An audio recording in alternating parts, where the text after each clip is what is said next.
1966, Ford took the automotive world by storm when finishing first, second, and third in the Le Mans over Ferrari in the Ford GT40. 50 years later, Ford set out to place on the podium yet again over their rivals, and in 2016 they did just that by placing first and third with the new Ford GT. We have the privilege of having this 2019 Ford GT here with us today. This car was spec'd and built in honor of the 2016 Le Mans winning team with the liquid red paint, the frozen white stripes, and the blue brake calipers.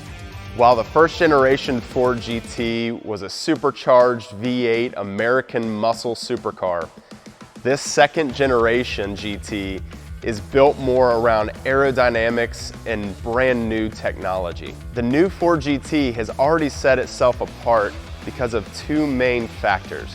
First is the design. There's nothing on the road that looks like this. When designing the car, Ford wanted to go after the teardrop shape of the LMP cars. You can see that they accomplished this by the wide front tapering to the narrow rear with these huge flying buttresses going from the roof to the rear of the car. The performance of this car is centered around handling and aerodynamics. When Ford was going after this car, they decided on a V6 over a V12 or a V8 simply because of how the car would handle with that small engine in the center of it. These seats are bolted to the frame of the car, giving the car a center of gravity balance that you won't find on any other vehicle. The driving experience of the new Ford GT is unlike anything else on the road. Because Ford had an uncompromising approach in developing the race car first, a lot of those traits were brought into the road car. Some people think that might cause a ride that's a little too harsh for the road, and that's far from the truth.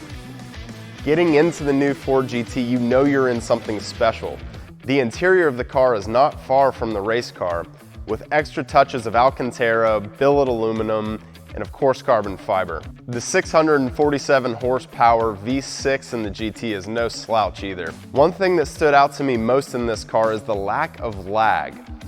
When you put your foot down, the power is there ready to go.